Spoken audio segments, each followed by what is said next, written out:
Welcome to the Tuesday Night Podcast, episode 3, if I'm not mistaken. Yeah, it's 3. It's weird because we did a 0, and so I'm off.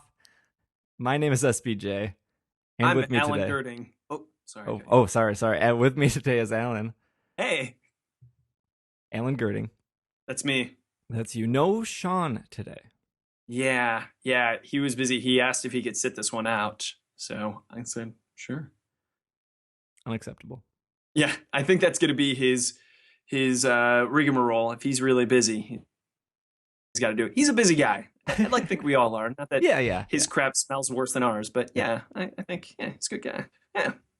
So we are recording this on Thursday. This has been our normal recording pattern. We record on Thursday, and then the plan is to release episodes every Tuesday.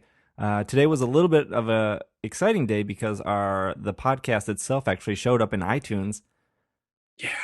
Which was exciting and unexpected because sometimes iTunes takes a really long time to approve your show and sometimes it doesn't. And in this case, they approved it in a couple hours.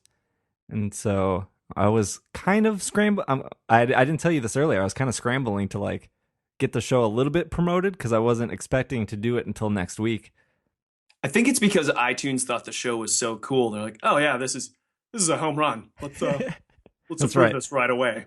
I wasn't expecting it because you said, "Hey, it's up," and I was like, "Oh, cool. Wait, what? Awesome. Wait, should I tell people about this? Because this wasn't originally part of the plan. We were going to do a bunch of episodes first, and you said, "Yeah, promote it." Yeah, the plan was to have 3 episodes in iTunes when it launched. We have 2. We have while we're recording this, there will be 3 because I'm publishing the other one tomorrow. But yeah, it was very exciting. The last time I released a podcast in iTunes was 4 years ago, and so it was almost like when you start dating again, and you're just tell me about it. Yeah, I remember our first moments together and how this went down. If you're listening to this, maybe this is your first episode. This is the Tuesday Night Podcast. I already said my name is SBJ. I have Alan with me, and this is a podcast about board games or tabletop games. Real quick thing about me is I run a Pokemon podcast called It's Super Effective, and that's kind of where I am in this mix of how this podcast came together. Alan did something way more exciting and actually published a game. Keep stopping it, you. Well, I mean, it's more exciting in the aspect of it fits the topic of our. I could see that. Yeah, because I think you're really underselling yourself because you've done some Kickstarters and things like that. All I did was design a game with Sean McCoy. Some people would argue we didn't publish it very well, but here we are. 2 Rooms and a Boom, over 2 years later after inception, but 2 years of publishing process, whatever. But yeah, we made 2 Rooms and a Boom, and we're making other games. Russian Roulette's the next one. Can't wait. And you have can I say this? You have a Kickstarter for that coming soon, right? Soon, we're hoping. We originally wanted it to be in November, but again, Sean's not here because Sean's busting his rump trying to get things done. So we're hoping holiday season. That's what we're saying. We're hoping definitely 2015 for the Kickstarter to go up or for the whole thing. For the Kickstarter to go up for a World Championship Russian Roulette. Yeah, absolutely. By Anthony Birch. So a really cool guy. He does the YouTube show, Hey Ash, What You Playing? He also wrote Borderlands 2. Yeah. I'm not sure if you knew that. SPJ. No. You didn't know that? Yeah. Have you ever seen a show? Hey Ash, What You Playing? I am aware of it because I does Pokemon stuff. Yeah. It's weird how the Venn diagram of things, how they cross over. Small world. But yeah, but that's video games. Yeah, and we're here to talk about tabletop games. We are. We plan on starting every episode with a segment. We've renamed it 4 times since this podcast. And we may rename it again. But we're naming it Table Talk. And then insert audio music here.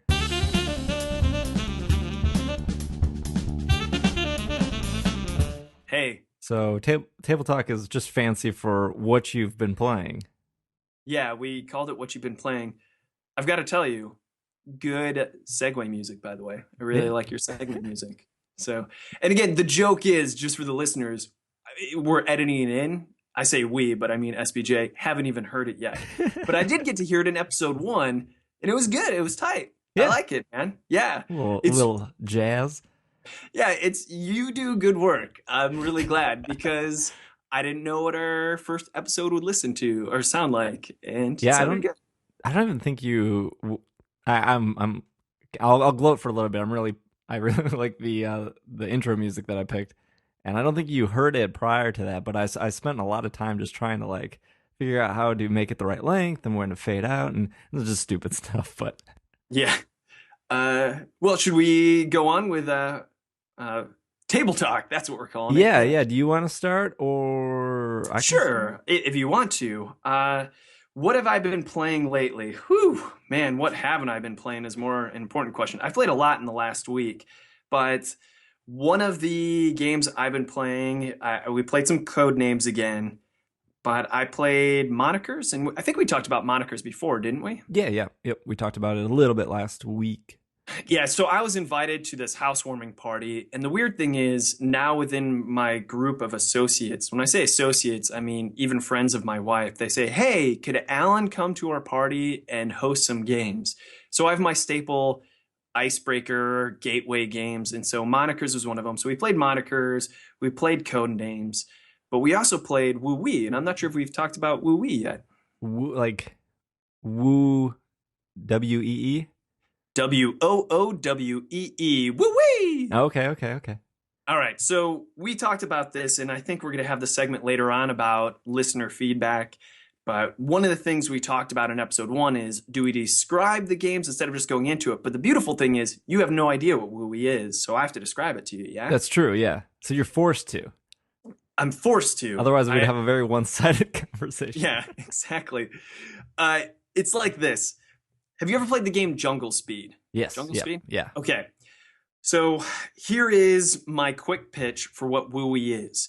You want to get rid of your cards because everyone starts with a deck of cards. What happens is everyone gets to play simultaneously, which is the really unique aspect of this speed game. Everyone flips over the top card of their deck. Each card has a saying you're supposed to do, like thumbs up, and you have to say what it says, thumbs up. Then you have to do the action that is illustrated on the card. For instance, in the thumbs up example, you have to do 2 thumbs up. There's other ones like Home Alone where you have to slap your face, and there's like Moosey Moose, you got to put your hands up like antlers. And that's what you do. Everyone does that at the same time, and if yours matches anyone else's around the table, you have to slap the center BAM card because in the center of the table there's a card that says BAM, right? The cool thing is if nobody's matches, everyone's cards go into the center in a spiral formation. So now in further rounds, if your card matches someone else's, you have to do all of the center cards in the middle of the table racing to the BAM. So now if I say something like Rock'em Sock'em and someone else says Rock'em Sock'em, man, I'm stumbling all over the place. I go, oh crap, I just matched someone else. Moosey Moose, thumbs up, Home Alone, bam! And I have to slap the middle card. So it's crazy, it's zany, it burns some calories, it gets really exciting. And the cool thing is, the worse you are at the game, the more experience you get because you're in the game longer.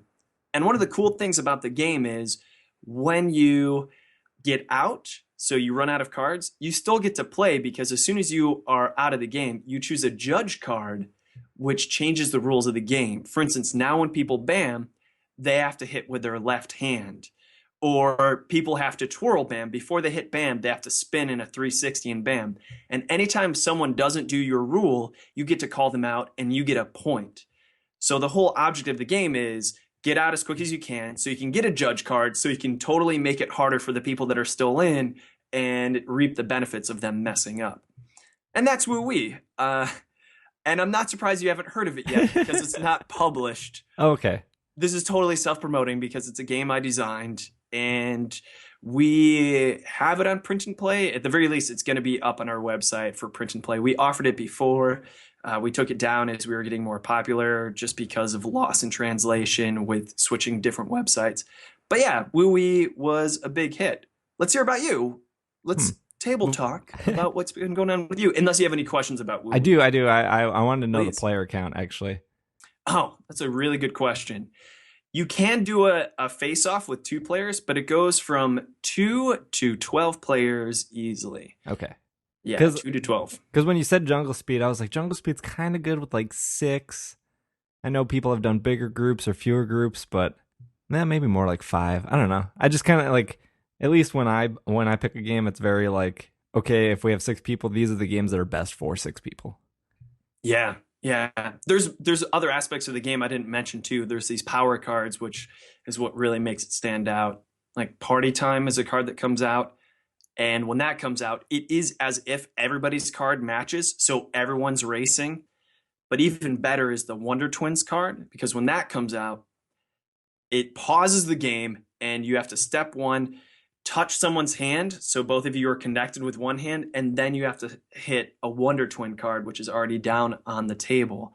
So that's crazy fun. And that's where it gets ridiculous, because then there's this human pretzel above the whole table, people reaching over and freaking out. Give me your hand. Give me your hand.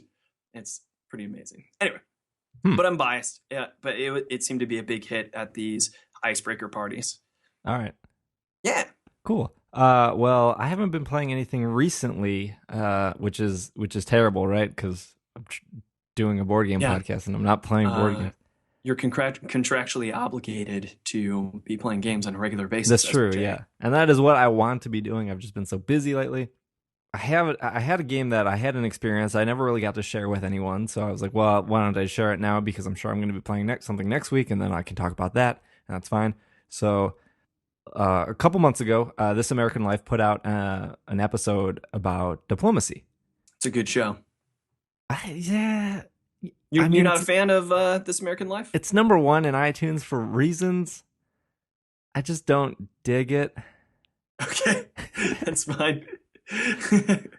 But go on. You want to talk about diplomacy, not right. the podcast. Yeah. So This American Life put out an episode on diplomacy, which is really cool, because that was like something that like I knew before I went in. It was well produced, and I feel like I would like This American Life if it had more stuff like that. But anyways, so I listened to the whole thing, and it got me really excited, because I only, prior to that, played diplomacy once, and that was the first week I got it, and I took it to a bunch of friends, and for the most part, everyone liked it, and one person was a little bit sour that kind of ended the game early, but that's okay, because diplomacy takes a really long time, and it's just like, okay, well, let's just end it, and it's late.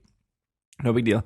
So I was like, what would be great, because this game lasts so long. For our listeners, if you haven't played diplomacy, it's a very old game. I think it was made in like 1947 or 54. Should we try the elevator pitch? Yeah. All right, cool. All right, so the elevator pitch is this kind of thing. We talked about in episode 1 if we should explain games to our listeners or not. And Sean said, no, don't do that, because a lot of people should play it. But as we're going to talk about in our next segment, we got some feedback. If you haven't played the game, you're totally lost. So we're going to split the difference. And how much time do you want? Name between 10 and 30 seconds. How much time do you want for this? Give me like 20 seconds. I think I can do it. You ready? Here, Yep. You get in the elevator. I don't know this game. You got to teach me this game before I get to my floor. And bing. All right. So diplomacy is a very old board game about war, but more specifically about talking to other people. So think of it like Risk, except there are no dice. There are no little units. There are units you move around, but there are the 7 countries in World War II. You're randomly assigned a country. Your job is to take over a certain 20 seconds. Your job is to take over a certain amount of territories, and you do that by every round by talking and negotiating, and then everyone writes down their plans. At the same time, everyone reveals it. Sorry, this is my floor. I gotta go, man. Sorry. Everyone reveals it, and you perform the actions, and then you rinse and repeat until the game is over, which This is getting awkward. This is my floor. I gotta get off, man. Come on, I gotta... My wife and kids are waiting for... Anyways, sorry. Cool. All right. So do you think I summed it up okay?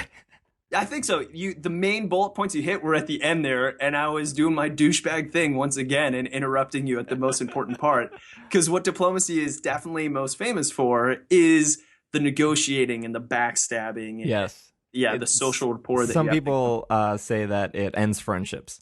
Right. And we talked about that in episode 2 about friendship burning because of these type of things. Yes. So please tell me about your diplomacy experience. Yeah, so anyways, I listened to this American Life episode. I got like a really like I want to play diplomacy right now. So I was like, the only way I can really do this and make sure that it works is I could probably do it at work. And I read a lot of other threads of people doing it at their office with their coworkers, and that seemed to work. Like every lunch break, you perform a season. There's 2 seasons in a year. The cool thing about this story that you're telling is we prefaced it with this game can end friendships, but these coworkers aren't my friends. Like, who are you going to be spending more time with, coworkers or friends? Right. You freaking live with your coworkers. So anyways, I'm just saying, sounds horrible. Right. I love this story. Keep going. So 7 people. So me, 2 of my friends that I actually work with and play games outside of work. Another friend who never spends time with me outside of work, but that's fine. So that's 4. My boss, and then 2 other people that are like I'm cool with at work, but like I wouldn't say we're friends outside of work. So that there are your 7. And so I explained the rules. I printed out little like bullet sheets of like, here are like really basic tips if you're confused. Because so every lunch we planned that we were going to write down our actions and that we were going to put them into a hidden ballot. And at the end of the day, we would do our actions and I'll go home. And we figured the game would last like, 2 or 3 weeks. But, it wouldn't, just on your lunch, just write down your actions and then we do it at the end of the day. And so everyone was totally down. Everyone got the rules. Everyone seemed pretty excited. I randomly assigned countries. I was assigned to Austria, which is... Put another strip on the Barbie. I'm with you. Yep. Yeah. In diplomacy, Austria is kind of a weird country to start at because it's in a corner, and really you have to either make allies with... no, I'm sorry. I was Turkey. My mistake. I was Turkey, which is in the corner. So Turkey is stuck between Austria and Russia. Here's you don't geography. have to feel bad about this, by the way, SPJ, because we're Americans. Yes. And as Americans, we don't have to worry about any other country but our own, unless you're playing diplomacy. So you don't have to be ashamed. But continue. So I made a deal with Russia, and I said, look, I'm in it for the long haul. I'm not going to screw you over.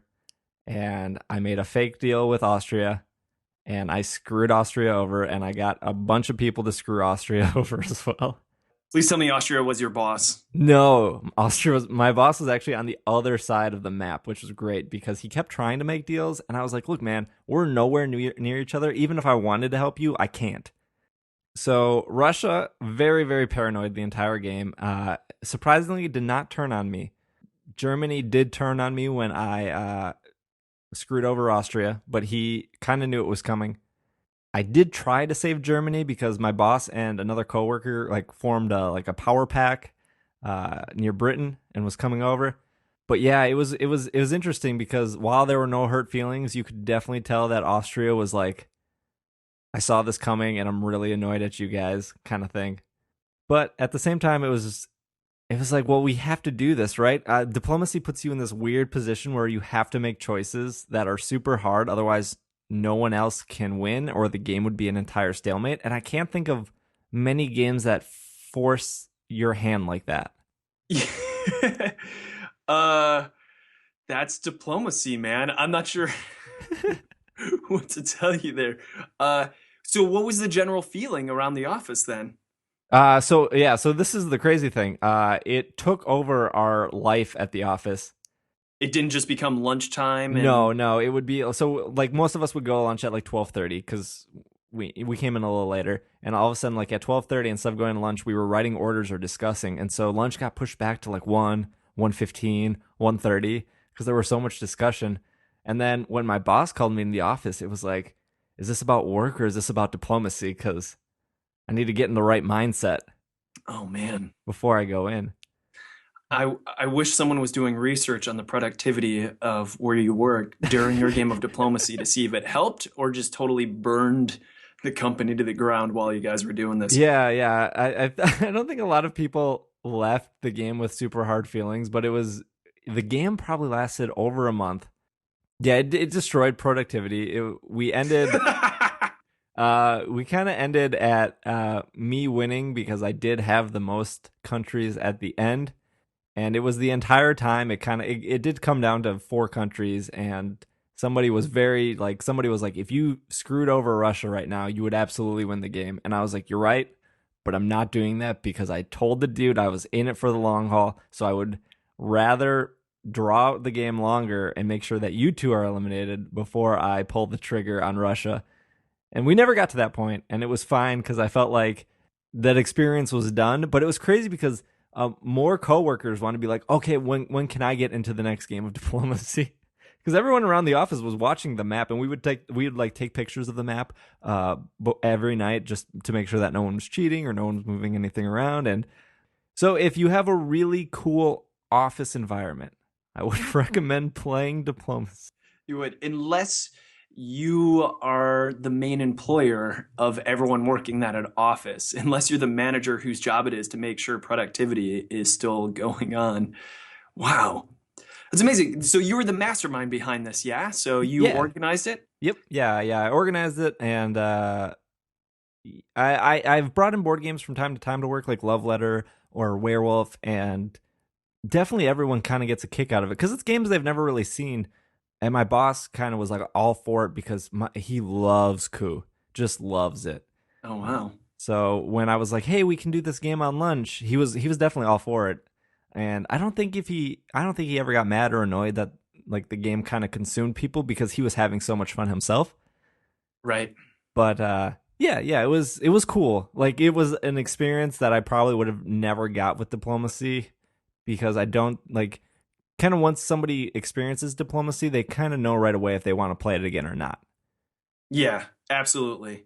So my question for you then is because I think this is a compliment to you. A compliment to you is you organized this so everyone understood this is you know how to play this game, you're the rule master, you know what's going on probably better than anyone else. But people weren't ganging up on you. There was no fear of you winning. And I think that's a huge compliment to your diplomacy skills, both in the game and outside the game, your actual diplomacy skills. Yeah. And the fact that you're just a nice guy. I don't know, because I feel if situations were reversed, if I was, hey, let's have this game, a lot of people would think, hey, don't trust Alan, because number one, he's a douche. And number two, he's the one hosting this game, so he's our biggest threat. Yeah. I think what really helped is that I was in a corner and I wasn't like in the middle of the board. And it's not like I like rigged the system. Like everyone saw me roll the numbers random and assign. Gotcha. So I think that was kind of my advantage. But it was weird because like Germany would come up to me and say like, "Oh, I want to attack Europe." I'm just or not Europe. Germany would come up to me and say, "Oh, I want that to Germany, Germany with that lust."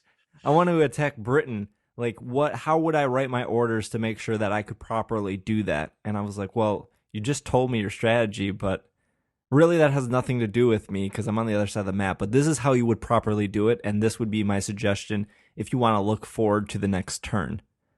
Gotcha. Which, I mean, I guess if you really think about it, like that would happen in real war, right? You would, even if the country couldn't support you, you would probably still want to ask for their advice. But did they do it directly in what they want to do, or was it this vague, ambiguous kind of third person, like, hey, psychologist, I don't have this problem, but I have a friend who has another friend that they don't really like so much, and I don't know what they should do. Not me, them. Did they even do it like that in a third person type of way? Sometimes they did, and sometimes they didn't. Okay. I guess diplomacy has this thing where it just makes everyone so paranoid. Like, and it's that type of game that even when you're not playing it, so even like during the normal office hours, like people were still like super paranoid all the time. And like when I would go over to the other dude that was working on the website and talk to him, he would like I'm asking you a serious work question, and all of a sudden he'd be like, "So what do you think is going to happen in the fall?" That's awesome. Hey, you've got a call in line one? Yeah, sure I do. Oh, okay. Yeah, But I think there was like a loss of hope near the end of the game because like there were like rumors like all around the office of like people not even playing the game. They were like, "Did you hear like Russia's gonna turn on Turkey this turn?" And it was like, I went to lunch with Russia. Like I know they're good. Oh man, I'm jealous of your work life a little bit. Yeah, Incredible. Hey, for sake of time, we should probably move on to the next segment. Yeah. we probably should. I didn't think my diplomacy story would last so long, but Hey, in my opinion, it's a good story. yeah, So- yeah. I figured it happened a bit ago, but I figured I would tell it because It's worth telling. Yeah. I didn't get a chance to tell you about the game Thingy, but next time. Next. All right, we'll save it for next time. So let's get into the feedback we got. So iTunes episode is up. It's up on Stitcher Radio if that's where you want to listen. It's also up on SoundCloud. So 3 places you can listen to the show. Obviously, you're listening to it now because you're hearing us talk. Yeah, good work. Congrats.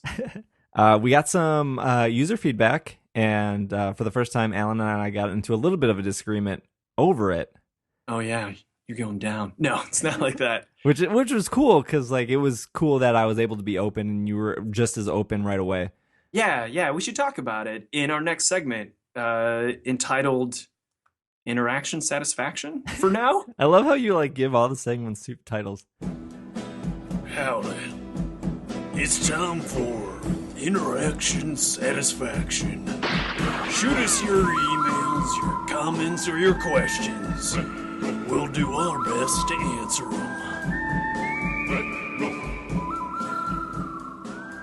I want people to get excited. So they're like, this is in my crazy mind. In the future, someone will say, hey, in your next episode, could you have interaction satisfaction, yo? That's what I really want. Or, hey, less table talk and more kick farters. Something like that. I don't know. All right. Well, why don't you start off? Because, why don't you start off? Okay. Brian Kerrigan, this is through Facebook, by the way, for me. So people contact me personally on Facebook.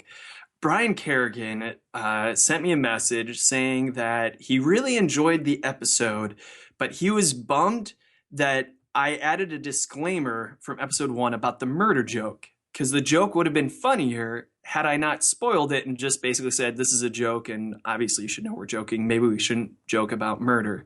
That was one feedback he provided. So that's Brian Kerrigan. Thanks. I also got another. I think. Yeah, go for it, please. I had somebody mention that. They were like, oh, like this took a weird, unexpected turn. And I was like, yeah, like when you guys were doing it and you did it so naturally. So I have to give you props for that.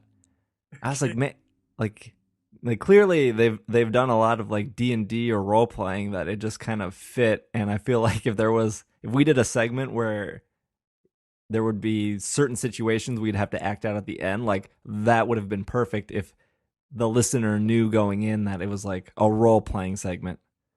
Right. Yeah, and I felt worried that people would just be confused about it, so that's why I backed out. And to be fair, these are people that know me on Facebook, so they had some background. I also got an opposing opinion from Anonymous that didn't like my take on me saying rules should be constructed with the idea of, is this rule adding fun or is it taking away fun? And someone said, no, rules should just make for a tighter, cleaner game. And I asked them, do you mean it should be a tighter, cleaner game, even at the sacrifice of fun? And they said, yes, absolutely. So I think this is just a philosophy difference. And I have one really good friend where she adamantly says, well, we're just different. I play a game to win. You play games to have fun.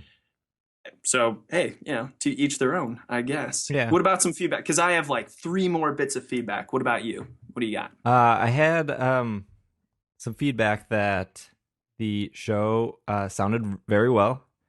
Cool. So that was good. I had some that they preferred us getting to know us better through our experiences in games. Like, that's just like what I just talked about, diplomacy. You kind of got to know how my office environment was and how I connected with that. So the end segment, which we've been doing, where we ask each other questions to get to know each other, they thought that was a little stale and a little unconstructed. Yeah, I can definitely agree with the unconstructed part because we're definitely just trying to find our place in this crazy podcast land of Tuesday night podcasts. So I totally feel that. And that's a really good point. I like it. I do like the idea of being able to ask each other one question. So I think what we agreed upon backstage, as I'll call it, meaning without recording, is if we do this segment again, it'll be one prepared question each. So we'll go into it already knowing our question, and hopefully the question will be fun. Cool. I like that. All right. So I had a comment from Tina Vo, and she wanted a guest walk on. She liked the show so much. She wanted a guest walk on, but she said she doesn't even have to talk. So I invited her over. So there's Tina. Tina, thanks for coming. All right. See you later, Tina. There you go. Sweet. Yay. Yeah, that was a cool walk on. Do you want to get into the meat of the argument here? Yes. Let's do it. Go for it. So this is for our listeners. Wait, how do I want to phrase this? So I feel like I have a very different audience, and obviously, and I have a very different audience. Have a very different audience. So we're just trying to appeal to everyone, and we're obviously trying not to make a product that is offensive or turns anyone off. We're just trying to have fun. I think we're doing a good job of that. Oh, thanks. So this was one directed right at you. I did find Alan's humor a bit abrasive, just because he seems kind of confident, and he said some things that were on the crude side, and that just put me off. Yeah. So I'll totally address that, and we can just have this natural organic conversation, even though we're at the 30-minute mark already. So I totally agree with you. I definitely don't want to offend anybody in that way. And it's probably in reference to the super blow J remark. And I tried explaining too that I come from a pretty crude background. Also raised in Cleveland. Swearing's a big part of our culture. Like almost spit out my water. Sorry. But yeah, the thing is there's definitely a balance to it. I think my humor may be crude. I'd like to think it's not unintelligent, because there's this argument of intelligent humor and easy jokes. But I think there's a big difference between like sexual humor, potty humor, and also direct offense humor. Mm-hmm. Offense at you're directly attacking someone else. And you had mentioned in our conversation backstage about using the terms like gay or retarded in an offensive way. And I thoroughly believe that I wouldn't go into those depths. But at the same point, some people may be offended with references to oral sex or bathroom humor, things like that. And so I think there's a tough balance going on, because on one side, we want to make sure we respect where everyone's coming from and want people to enjoy the show. But I think a big part of the show is also not having to censor ourselves too much and being our natural self. Yeah. Especially since we do this podcast right after work, and I come from my job where I have to filter myself. So when I come here, I definitely just want to talk to my friends, SBJ and Sean. Yeah. So I had to piggyback off that, I had another listener say that they were hesitant to listen to the show because it had the explicit tag, and that they were relieved that it wasn't just us swearing up a storm. Which I had that understanding, and I did tell you guys that the explicit tag could turn off a lot of people. Yeah, and it should, though, because I know that if it fits and it flows, I may not even realize I'm doing it. I'm not as bad as my father, but sometimes I'm going to say ass, for instance, and I almost feel uncomfortable saying it right there because it wasn't in some type of context. Yeah. But I usually don't say butt or buttocks or right. Yeah. So that's an interesting thing there. How do you feel about it though? Because you come from a different background, I think, than I do. Yeah. I'm very picky with content on the internet, and I think I think a lot of people, like, if you're not picky, you should like have the mindset that you should be, because there is so much content out there. Yeah. So like if I watch like a Twitch streamer, I can know within like the first 2 minutes if there's somebody, if like, oh, I don't really like the way they approach things or talk to people or interact, so I can just move on because I know there's somebody else. And so when you're like hosting a podcast or you're thinking about it, you're like, okay, I don't want to turn off anyone, especially if this is their first episode or their second, because they can easily just find another podcast and move on, and then we've lost that person. Absolutely. Yeah. So Yeah. what I was trying to explain to you is, like, I love a poop joke as much as the next guy. Don't get me wrong, but would I tell that? So if I have an interaction with my friend at the office and I tell him a poop joke and he's laughing and I'm laughing, we're having a good time, does that story hold up when I tell it to my girlfriend when I get home? Probably not. She's probably not going to think it's funny because it was in the moment kind of thing.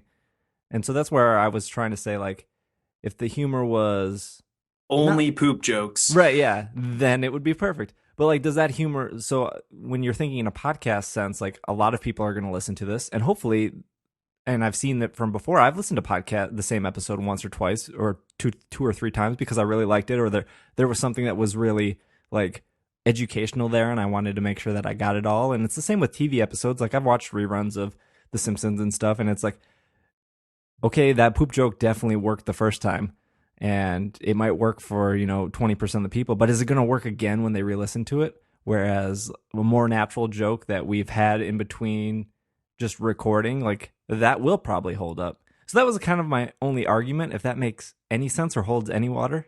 I think it makes absolute sense. I think your argument is definitely what's longer lasting and what's more intelligent.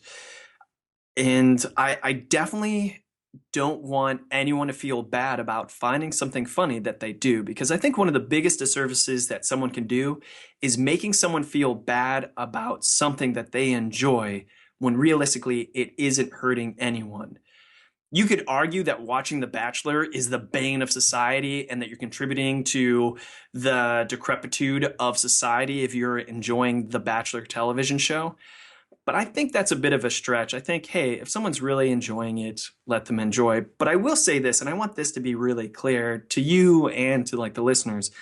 I definitely am not above being educated, because my humor just in the last 5 years has really changed a lot.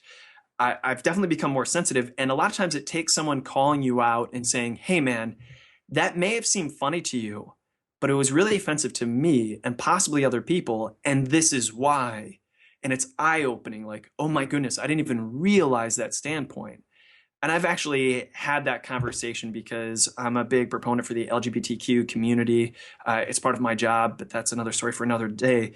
But I used to be one of these guys that used gay as a reference. Oh man, that's so gay, without even realizing it and not understanding that if there was someone within earshot that heard that was on the cusp of being comfortable and not feeling comfortable about their own sexual preference identity, they would err on the side of not speaking out. That shied them away from comfort, and they're going to err on the side of discomfort, because even though maybe I meant it harmlessly, there's no guarantee that I didn't. Like, maybe I do have maybe even these unconscious feelings. And that was a great educational moment for me. And so not just 5 years ago, that example was years ago, I realized, yeah, I'm not going to do that anymore. That's insensitive. So yeah, if I'm doing something wrong, and if you can tell me why reference to oral sex is really maybe a trigger for someone or really uncomfortable, I'll definitely be more cautious about it in the future, because I want us to have fun. I want us to be comfortable. And I think that's the balancing act is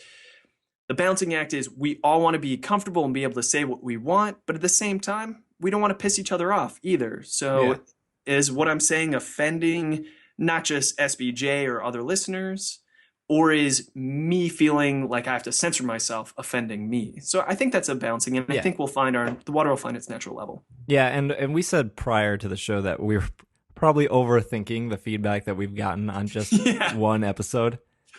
Yeah. But I thought it was good to talk about, because even though it's not directly related to tabletop, it's related to how we want the rest of this podcast to go, because we're both in it for the long haul. Yeah.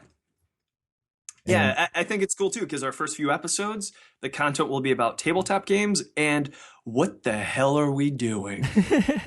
How do we make this podcast happen? Cool. We still can't seem to keep this near 30 minutes. No, not at all. I'm sorry, man, but I had a good time. Yeah. I think we'll skip our questions, because I really think we just learned a lot about each other right there. Absolutely. Let's do what's organic. So, Alan, where can they find you? They can find me on Facebook. I'm Alan Girding, G-E-R Ding, D-I-N-G. And on Twitter, I'm at Alan Girding. So same thing. Or you can always check us out at TuesdayNightGames.com. Send us emails like contact@TuesdayNightGames.com. We're all ears. Cool. You can find me on Twitter. It is at Dragging a Lake. And if you're liking what you're hearing so far, you should head over to iTunes and leave us a review and let us know what you think, or better yet, like let us know what games you like to play in the review. That would be cool. Yeah, give us some direction. Please, Bring it. direction. All right. Did we have an outro? I felt like Sean had a really good outro last week, and now I can't remember it. And the show is done. Very cool.